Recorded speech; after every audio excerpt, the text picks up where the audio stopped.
Hello dear students, आज के session में अभी हम लोग पढ़ने वाले हैं मंत्री चयन नियुक्ति विभाग। यानी मंत्रिमंडल में जितने भी मंत्री बनते हैं तो उनका चयन किस तरह से होता है और उनको कौन कौन सा विभाग जो कि आवंटित किया जाता है कैबिनेट के द्वारा, वो सभी चीज़ें जो कि यहाँ पे डिटेल से पढ़ने वाले हैं। तो काफ़ी इंपॉर्टेंट टॉपिक रहने वाला है और एग्जाम की दृष्टि से भी काफ़ी इंपॉर्टेंट है, जिससे एग्जाम जो कि बहुत सारे जो कि पूछे जा चुके हैं। तो प्लीज़ वीडियो पे नए हैं तो सब्सक्राइब कीजिएगा और लाइक कीजिएगा।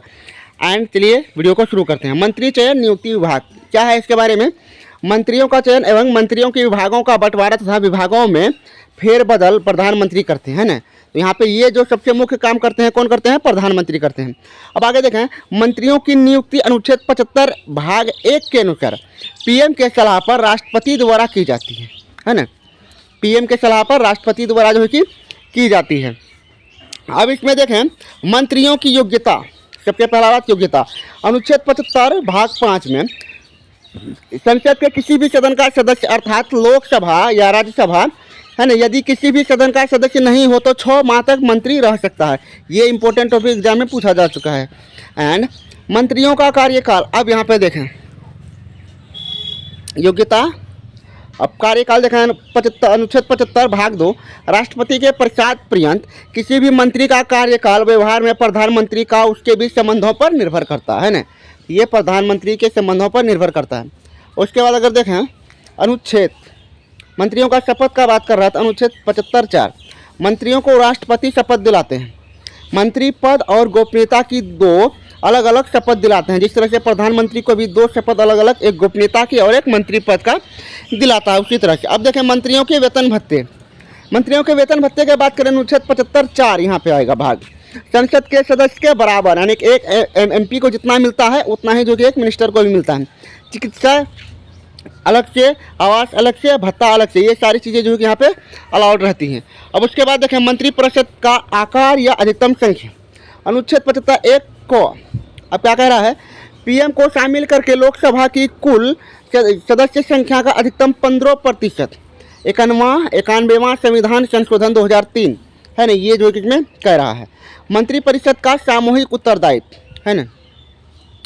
मंत्रिपरिषद का सामूहिक उत्तरदायित्व की बात करें तो अनुच्छेद 75(3) मंत्रिपरिषद सामूहिक रूप से निम्न सदन अर्थात लोकसभा के प्रति उत्तरदायी होते हैं। उसके बाद राज्य मंत्रिपरिषद अनुच्छेद 163 है ना। राज्य मंत्रिपरिषद का बात करें तो राज्यपाल को सहायता और सलाह देने के लिए एक राज्य मंत्रिपरिषद होती है, जिसके नेता मुख्यमंत्री होते हैं। जिस तरह से केंद्र में प्रधानमंत्री, उसी तरह से राज्य स्तर पर मुख्यमंत्री होते हैं। उसके बाद मंत्रियों का चयन एवं उसके विभागों का बंटवारा तथा विभागों में फेरबदल का कार्य मुख्यमंत्री करते हैं। मुख्यमंत्री सहित सभी प्रकार के मंत्रियों को सामूहिक रूप से राज्य मंत्री परिषद कहते हैं ना। सभी को कंबाइंड रूप से राज्य मंत्री परिषद कहते हैं। उसके बाद राज्य मंत्री परिषद का आकार या अधिकतम संख्या है ना, ये स्टेट लेवल का भी बात हो रहा है ना। अब इसमें देखें तो मुख्यमंत्री को शामिल करके संविधान की कुल सदस्य संख्या का अधिकतम 15% है ना। 91वां संविधान संशोधन 2003 के तहत ये जो कि 15% होना चाहिए। नोट, जिन राज्यों में विधानसभा की सीटें बहुत कम है अर्थात छोटे राज्यों में, वहाँ मंत्री परिषद मुख्यमंत्री को शामिल करके 12 सदस्यों से कम नहीं होगी है ना। जिस तरह से नागालैंड हो गया, गोवा हो गया, इन सब में जो कि मिनिमम सीट्स हैं। अब चलो अब देखते हैं आगे राज्य के मंत्रियों की नियुक्ति की अगर बात करें है ना। मुख्यमंत्री के सलाह पर राज्यपाल द्वारा जो कि ये होता है। जिस तरह से केंद्र में प्रधानमंत्री की सलाह पर राष्ट्रपति करते थे। अब देखें यहाँ पे मंत्रियों की योग्यता क्या है। राज्य विधानमंडल के किसी भी सदन का सदस्य अर्थात विधानसभा या विधान परिषद का होना चाहिए।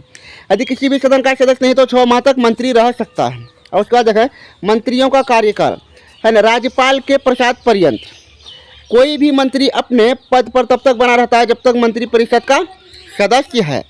तो यहाँ पे इंपॉर्टेंट रहने वाला। उसके बाद देखें राज्य के मंत्रियों की शपथ का अगर यहाँ पे बात करें, राज्य के मंत्रियों को शपथ राज्यपाल दिलाते हैं। राज्य के मंत्री पद और गोपनीयता की 2 अलग अलग शपथ लेते हैं।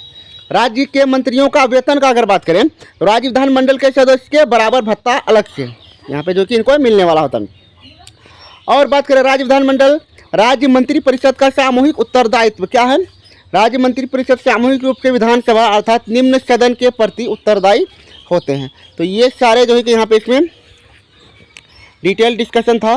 तो वीडियो कंप्लीट हो चुका है, तो प्लीज़ वीडियो को लाइक कीजिएगा और सब्सक्राइब भी कीजिएगा। Thanks for watching. कनौज भाई देखो